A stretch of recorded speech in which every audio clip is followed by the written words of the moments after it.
The day my fiancé got engaged to the true heiress, I wanted to drive my car straight into the ceremony and die with them.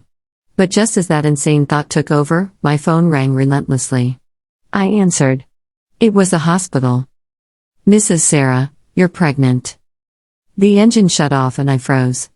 Half an hour later, cheerful music drifted from the chapel. I started the car, turned around, and headed to the airport. From then on, the fake heiress of the Sterling family disappeared from New York, just as everyone wanted. I went 1,000 miles away to a small, quiet town and gave birth to my daughter, my own flesh and blood. I never contacted any of them again. 4 years later, they reappeared one by one. I saw Liam again at the kindergarten. I was picking up Lily when a mom beside me leaned in. "Lily's mom? Look at that guy across the street. He looks just like that singer. What's his name again?" I followed her gaze. "Liam." The mom snapped her fingers. "Right, Liam?" I pulled my eyes away. "Don't know him." She looked surprised. "You don't listen to music? He's the hottest singer-songwriter these past few years. Won so many awards. And honestly, his face. It's a bit like yours. You're both really good-looking." I smiled, shook my head, and kept walking while holding Lily's hand. "Sarah Sterling." His voice came from behind me. I ignored him. "Sarah. Sarah Sterling." Lily looked up. "Mommy, is that Uncle calling you? Why does he call you Sarah Sterling?" "He's mistaken," I said, smiling. But as we reached the parking lot, just as I opened the car door, someone grabbed my arm. I turned. Liam stood there, breathless. "Sarah. You're actually alive?" His words were sharp, almost venomous. Maybe he'd run too fast, his eyes were faintly red around the edges. After dropping Lily at the neighbor's house, I walked back downstairs. Liam stood there with his hands in his pockets. "Why are you living in this dump? Where's your place? I'm coming up to see it." "There's no need," I said. 4 years ago, he had declared that his only sister was Celeste. He'd said that calling someone like me a sibling was disappointing. When I was expelled from the Sterling family, abandoned by Julian Blackwood, and had nowhere to go, I'd even thought of finding Liam, my biological brother, one snowy night. I waited outside his company building until I was nearly frozen. In the end, all I got was him saying his biggest wish was that I had never been born. "If you hadn't been born, Celeste wouldn't have been swapped. She wouldn't have suffered. The Sterlings don't want you, and now you're trying to cash in on our blood ties. I'd never acknowledge someone like you as my sister." That was the night I realized he hated me simply because of Celeste. Even now, he looked at me with the same judgmental stare. "That child of yours, is she Julian's? Did you run away just to have his baby?" "She's my child," I said quietly. "Mine alone." He scoffed. "Sarah, that kid looks exactly like him. Am I blind? Did you think secretly having his child would win him back? Are you sick? Pathetic. She's my child. Alone." I cut him off. I never planned to go back to New York. I never planned to use my child to compete with your sister. Don't worry. And don't be so nasty. Just like you said before, apart from blood, we're strangers. I'm not interested in your life, and I want you to stay out of mine. He froze. "If you're done, please leave," I said. I turned away. "Wait." He grabbed me again. He opened his mouth, then closed it. You. I frowned. "What? Why? Why did you leave back then?" His voice shook with anger. "You were a pampered heiress who couldn't do anything? Were a few harsh words enough to make you run away with a baby? If I hadn't run into you today, how much longer would you have lived like this? And these 4 years?" He paused. "How did you survive?" His eyes were red again. Probably from anger. Or disbelief. To him, my existence meant danger for Celeste. How did I survive? Someone else gave their life so I could live. But he didn't deserve that story. The old Sarah Sterling had been a fragile greenhouse flower. The current Sarah Blackwood didn't cry for help. Seeing my silence, he grew frustrated. "No, what happened to your personality? Why are you so calm? Did that earthquake in that remote town shake your brain loose? Running off to such a place serves you right to experience an earthquake. A neighbor walked by. Hey, Sarah. Not dinner time yet. Almost, I said with a smile. Liam stiffened. You should leave, I said, but he grabbed my arm again. Why did you change your name? Blackwood? Did you get married? Whose name is that? Whose name it is none of your business. I brushed his hand off, speaking slowly and clearly. What my name is. How I live. None of it has anything to do with you, Liam. I turned, fingers tightening around my keys. The late afternoon sun was low, turning the cracked parking lot golden. Liam's shadow fell over mine as he caught my wrist yet again. Sarah, he said, lower this time, as if the neighbors could steal his words. You changed your name to Blackwood. Don't tell me that's a coincidence. It was on the marriage certificate, I said. I kept it. That's all. His pupils shrank.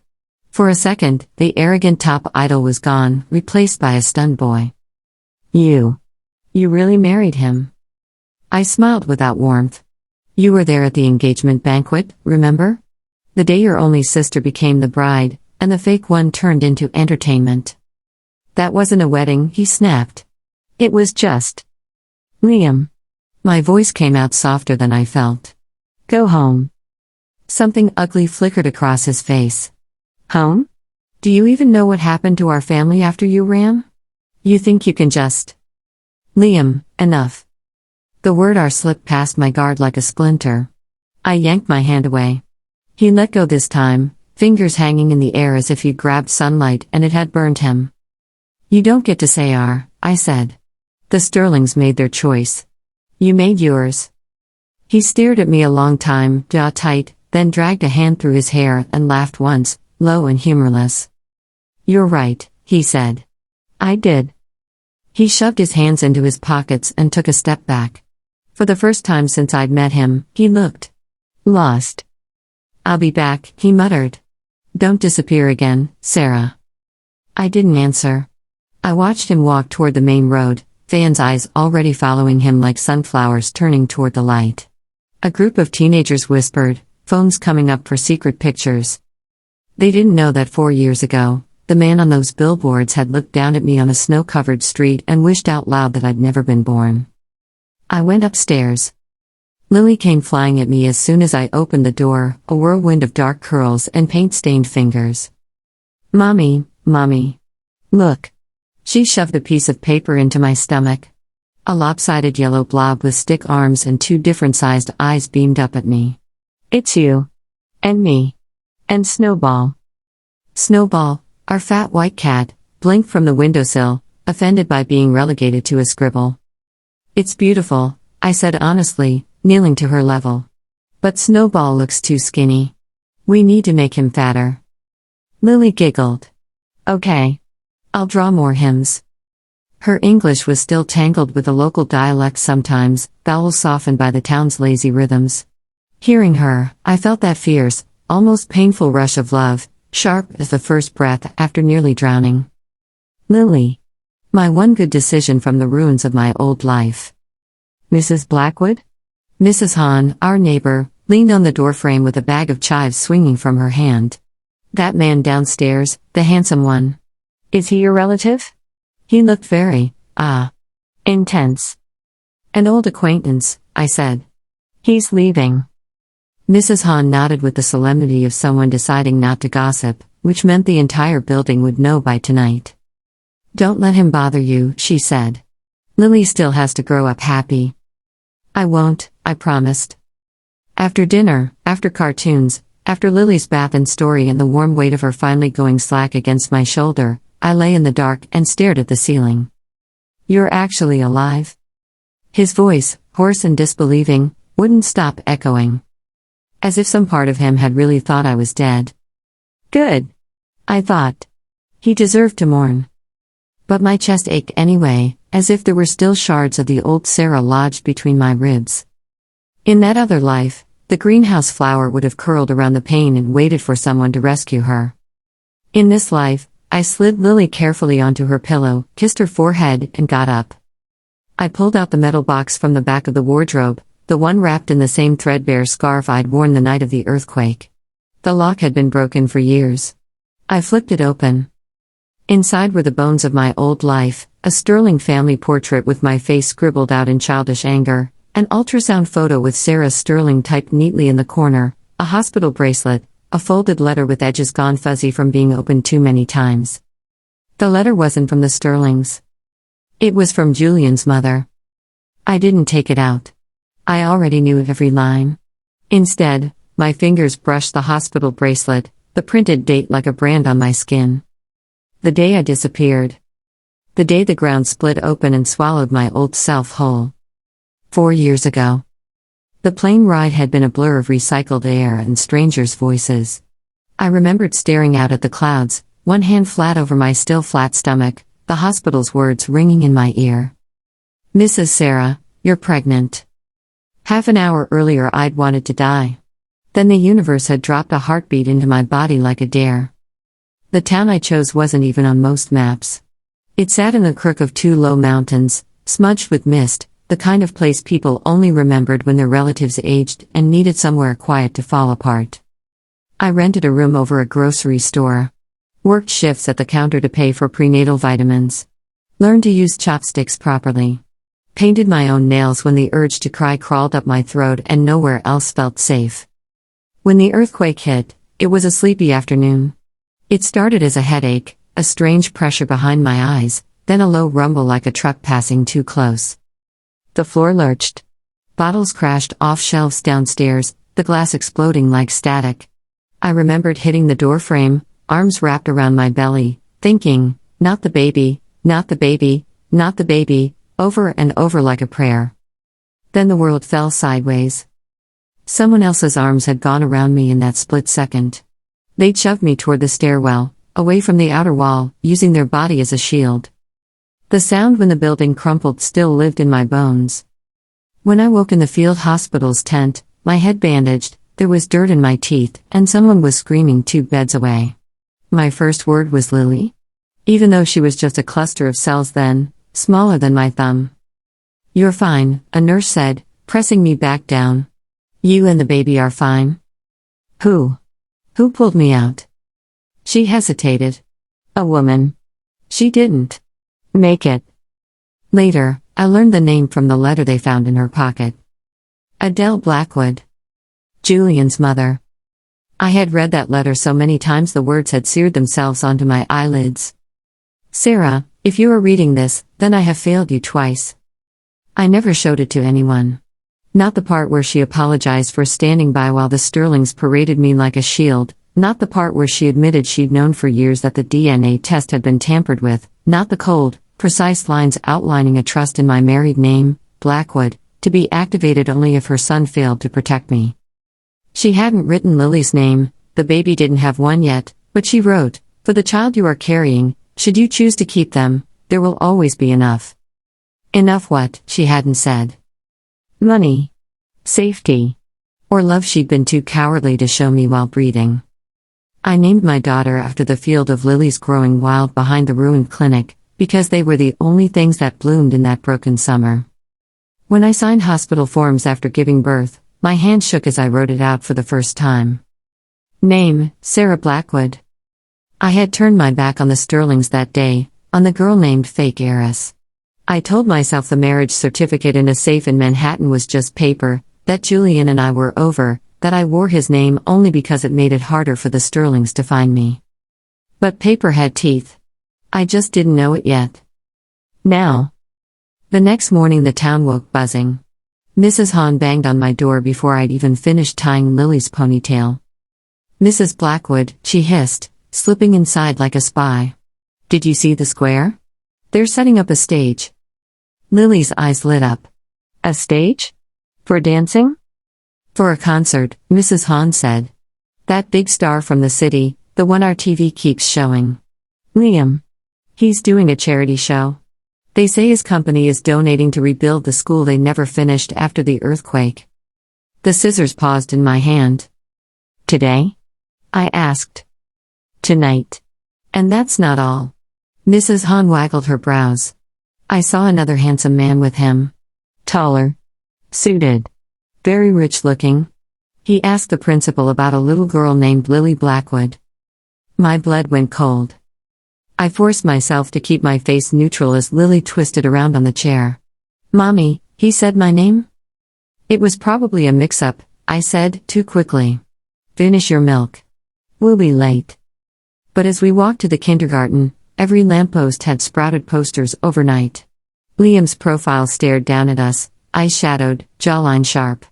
In some of them, a suited man stood to the side, slightly out of focus. Even blurred, I recognized Julian's shoulders. I dropped Lily off with a kiss and an extra long hug. Mommy, why is your heart loud? She mumbled against my neck. I'm just tired, I lied. Be good, okay? I'll be right here when school ends. I wasn't. Instead, I spent the morning at the clinic, sorting bandages I'd already sorted yesterday, trying not to jump every time the door opened. At lunchtime my boss, Dr. Chu, shooed me away. Go home, Sarah, he said. You look like you've seen a ghost. I'm fine, I said. He gave me a look that said he'd seen enough broken people to know better. Your past showed up wearing designer shoes, he said dryly. You think the whole town didn't notice? I stared at him. You saw them? Hard to miss two peacocks in a henhouse, he said. The brother's the loud one. The other. He paused. He was asking about blood types. I went cold. What? Relax, he said quickly. I didn't tell him anything. Patient confidentiality. He asked if we had records from the earthquake. If any woman named Sarah had given birth here. I told him the files were locked. They aren't, I said automatically. They're just in the back room in that blue. Dr. Chu's eyes sharpened. And now they're locked, he said. Because I put them there. I swallowed. Thank you. He waved a hand. I'm not doing it for free, he said. You still owe me 3 night shifts. 2, I corrected, grateful for the normalcy. You keep thinking that, he said, turning away. At 3, I was back at the kindergarten gate, heart thudding as kids streamed out in a blur of backpacks and shrieks. Lily barreled toward me, arms open. Before she reached me, she tripped. A strong hand caught her by the back of her backpack and lifted her upright mid-fall. There you go, careful, a man said. Lily blinked up at him. Thank you, Uncle. The world went quiet. Julian stood there, sunlight catching the faint scar near his temple I didn't remember, hair messier than the last time I'd seen him. It made him look younger and older at the same time. Lily, I said, voice strangled. Come here. She glanced between us, curiosity bright. Do you know my mommy? She asked him. His gaze never left my face. Something raw and desperate flickered across it, so naked that for a moment I saw not the man who'd watched me be thrown out like trash, but the boy who'd shared earbuds with me on subway rides, the one who'd taught me how to whistle and failed, both of us laughing too hard. Yes, he said. I know your mother. Lily gasped like this was the most exciting plot twist ever. Mommy, he knows you. Is he your friend? Friend. Once, I thought he was. Then I believed he was my future. Now? No, I said. We're not friends. The word landed between us with the force of a slap. Somewhere behind Julian, cameras clicked. I realized, with a jolt, that there were more people than usual at pickup, many of them not parents. Phones were out. Liam leaned against the gate pillar, sunglasses on, watching like it was a show he'd seen the script for but not the ending. Sarah, Julian said quietly. Can we talk? Lily looked up at me, confused. Mommy? I forced a smile for her. Go with Auntie Han, I said, nodding toward our neighbor waiting under a tree. Remember? She's taking you to see the kittens. But I'll be right behind you, I said, wishing I could believe myself. Mrs. Han, bless her, didn't ask questions. She swooped Lily up with a theatrical gasp about tiny paws and carried her away. Julian watched them go, throat bobbing. You named her Lily, he said when they were out of earshot. His voice was rough, as if he'd been shouting or not sleeping or both. After the flowers. From the pictures you sent me that time from the Sterling summer house. You said. You lost the right to make connections 4 years ago, I cut in. What are you doing here, Julian? His jaw clenched. Looking for my wife, he said. Who everyone told me was dead. A laugh tore out of me, high and too sharp. Your wife, I repeated. You mean the one you left standing in front of your parents' house while their security guards threw her suitcase in the snow? Or the one who watched you slide a ring onto her cousin's finger? He flinched. There was no wedding, he said. Not a real one. The engagement? Don't, I said. Don't you dare rewrite history because you need to live with yourself. I'm not. He took a breath that sounded like it hurt. The day you disappeared, my mother called me. She said you'd been in an earthquake, that you were critical. By the time I got there, she was gone and they told me you didn't make it. She chose me, I said, the old guilt curling in my gut. In that stairwell, when the wall came down. She pushed me and it hit her instead. Dr. Chu said your heart stopped, Julian went on, as if he needed me to confirm I'd been that close to gone. Twice. They said the baby might not survive. I signed the consent forms, Sarah.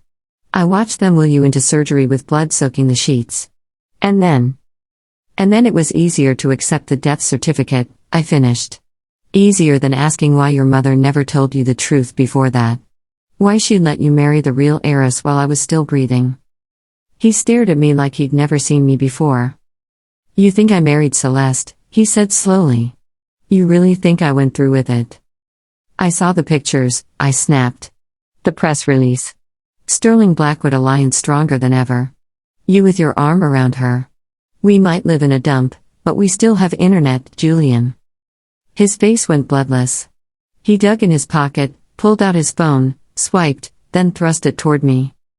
A glossy photo filled the screen. He in a tux, Celeste in white, both smiling at the camera. I'd seen it before, in far crueler contexts. Look closer, he said. I almost told him to shove the phone somewhere dark. Instead, some morbid part of me looked. Then I saw it. No rings on their hands. Not even a shadow where one had been hastily removed. Engagement shoot, he said hoarsely. My father's idea. We never signed a marriage certificate. The day I was supposed to, I was on a plane heading to a disaster zone because my mother told me my wife was dying. My head pounded. I stepped back, the playground spinning. What does it matter? I whispered. Married or not, you chose her. You chose them. I chose the company, he said bitterly. I chose the board. I chose the path that would keep my mother from being pushed out like trash. I told myself I could make it up to you after the merger. That you were strong. That you'd understand. And then you were gone. He dragged a hand over his face. For 4 years, he said, I thought I killed you with my hesitation. I'm still dead, I said. Just in a different way. Silence pressed in, heavy as wet wool.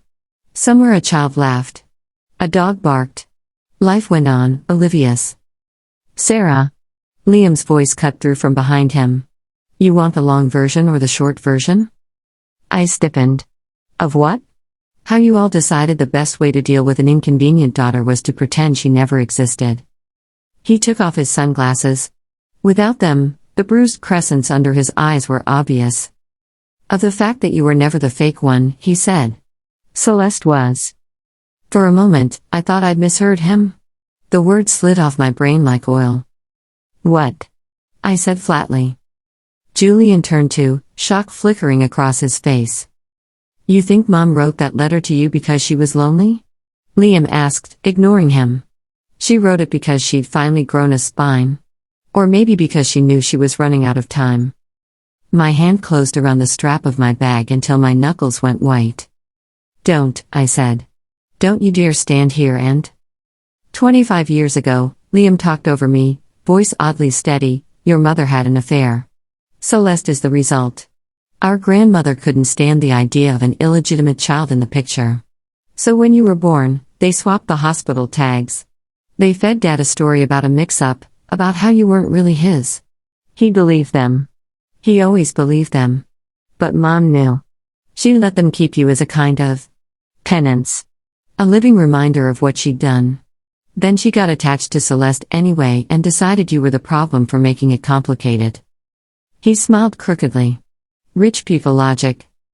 The world tilted. I tasted metal. Somewhere deep inside, the old Sarah wailed. The new one just went very, very still. You're lying, I said. He pulled something from his pocket. A folded envelope, the paper crinkled and soft. My name was on the front, in Adele Blackwood's almost painfully neat handwriting. You think I enjoy admitting my mother was a coward and my father's an idiot? Liam said. Trust me, I'd rather die. But she left this for you. I found it last year. They told me you were dead. Then I saw the earthquake footage and thought. He broke off, jaw flexing. Thought what? I asked, voice a stranger's. Thought no one could kill you that easily, he muttered. So I started looking. He shoved the letter at me. I didn't take it. I already have one, I said. From her. They gave it to me after the earthquake. I assumed she wrote it before the engagement, before she knew I was just a mistake to be tidied up. This one's from after, Julian said quietly. I've seen the original. The board tried to bury it when she changed her will. My stomach dropped. Her will, I repeated. Why would she? Because she named you and your child as her primary heirs, he said. Not me. Not my father. You. The buzzing in my ears turned into a roar. For a moment, I thought it was my own blood. Then I realized the sound was coming from the square down the street. The concert stage. The speakers were already being tested, sending waves of feedback through the town. I laughed, short and cracked. Of course, I said. Of course she did. The only thing the rich love more than controlling their children is controlling them from beyond the grave. Sarah. No. I held up a hand. You both knew. For at least a year, you knew. And you still let me live like this. You still let people believe I was the thief. The imposter. The one who stole someone else's life. Legal battles take time, Liam began. Dad disputed it. The board. And I didn't know where you were, Julian said. We had investigators, but... Investigators? The word tasted like ash. You could see my apartment from the kindergarten gate. That's not fair, Liam snapped. You were a ghost, Sarah. No bank accounts in your name, no social media, no calls. You dropped off the grid. Do you have any idea how hard it is to erase yourself with no training? How are you this good at disappearing? Because I'd had practice long before I'd physically left New York. Because being invisible in your own family was the perfect boot camp. Maybe I didn't want to be found, I said. We stood there, 3 people stitched together by blood and paper and choices, none of us brave enough to move. In the distance, the stage music shifted into a recorded announcement about charity and community. A few passers-by slowed, recognizing Liam. Phones came out again, lenses curious. They were recording this. Even if they couldn't hear the words, they saw the body language.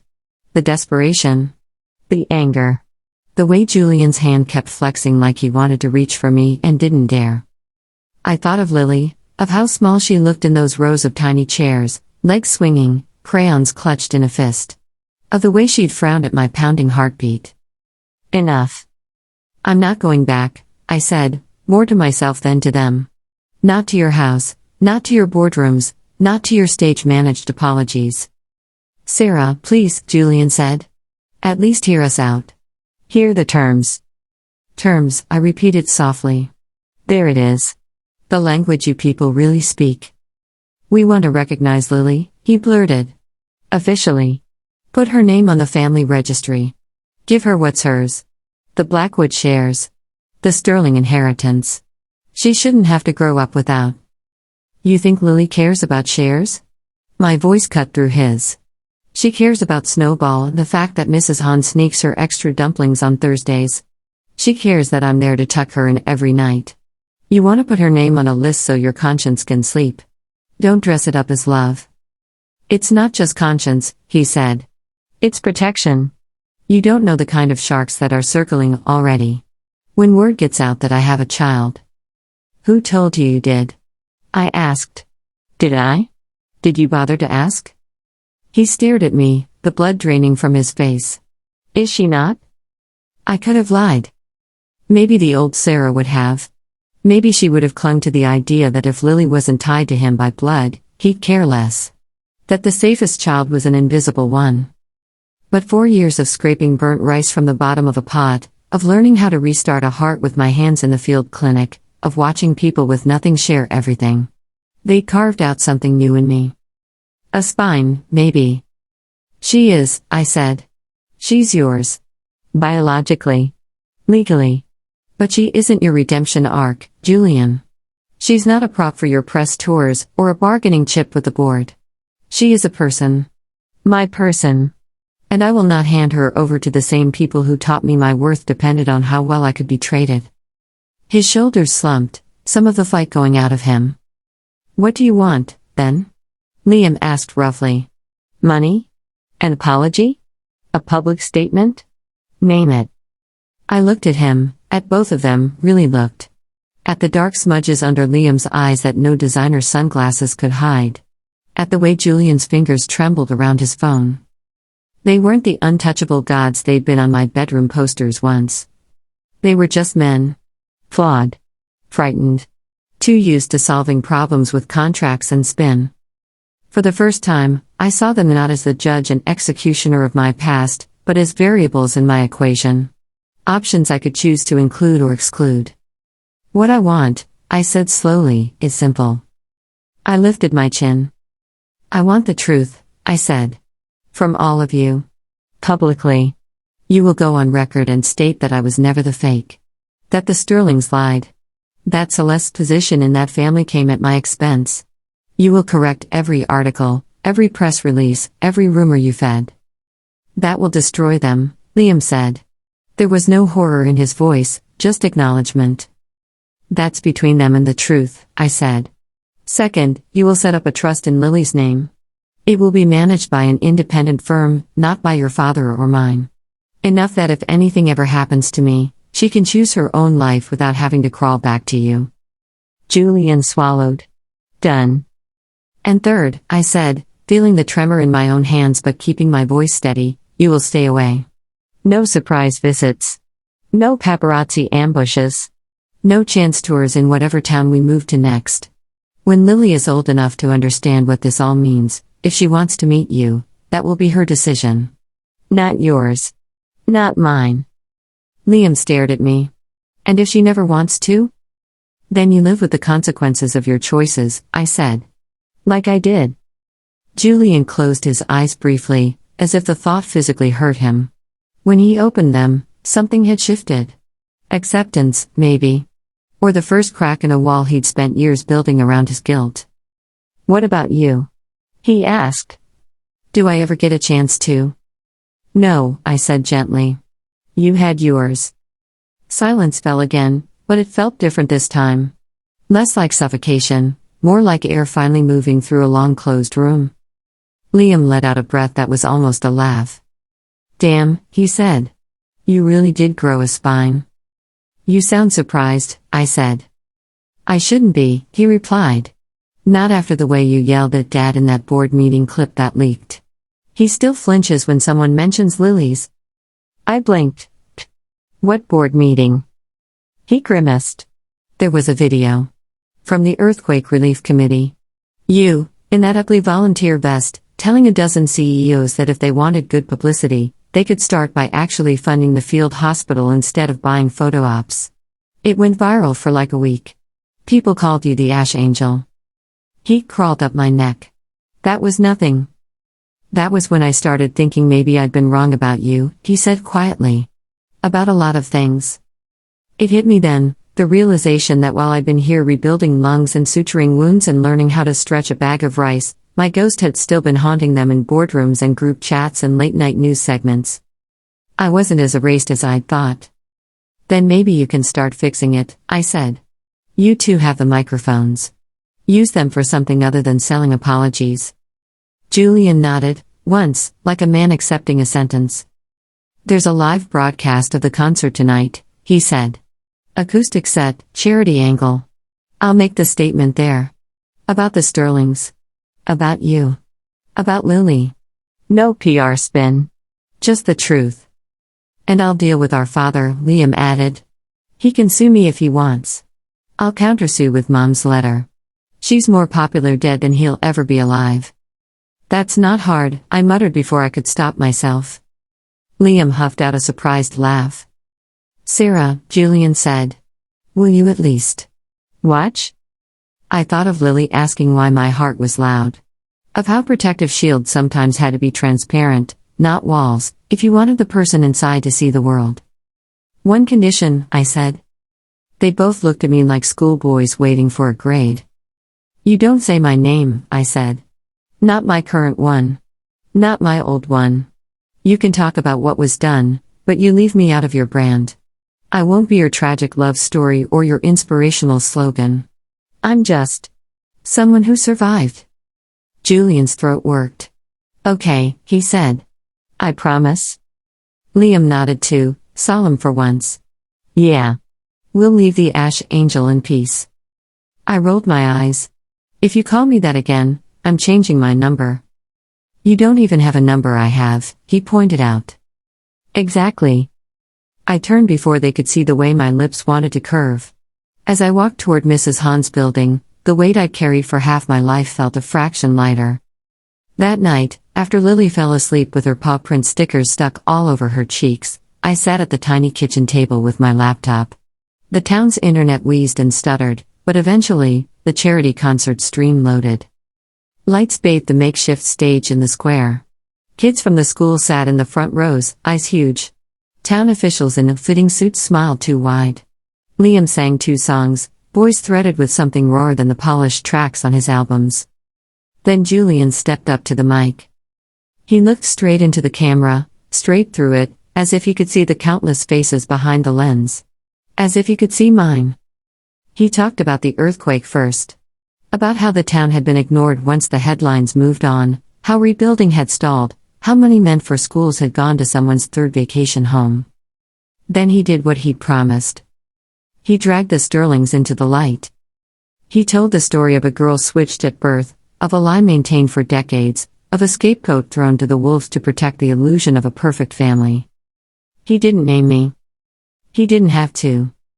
He said the words we were wrong on live broadcast, and somewhere, I imagined my father choking on his whiskey. When he finished, the square was so quiet you could hear the creak of the stage boards. Then someone started clapping. It spread slowly at first, then faster, until the sound rolled over the crowd like a wave. Some people were clapping for the town finally being seen, some for their idol, some, maybe, for a girl they'd never met.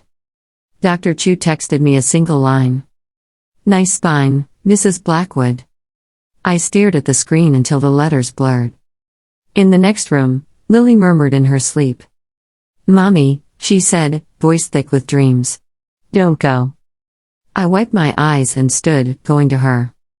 I'm not going anywhere, I whispered, tucking the blanket around her. Not this time. Outside, the music rose again. Inside, in our little dump, as Liam had called it, my daughter's breathing evened out, steady and sure. My life had once been defined by other people's signatures, on DNA tests, on contracts, on engagement announcements. Now, for the first time, I felt like I'd signed something of my own. A line in the sand. A boundary. A future. Tomorrow, there would be fallout. Articles. Phone calls. Maybe even lawsuits. The Sterlings would rage. The Blackwood board would scramble. Old ghosts would knock at the walls I'd just finished patching. But tonight, for a few hours, there was just this. A town that had become home. A sleeping child who looked a little too much like the man singing on my laptop, and a lot like me. And a woman who had finally stopped asking if she deserved to exist. I lay down beside Lily, listening to the faint echo of a crowd cheering far away, and let my eyes drift shut. Whatever came next, I would face it on my terms. After all, greenhouse flowers were delicate. But the ones that grew from cracked concrete, watered with their own tears? Those never broke.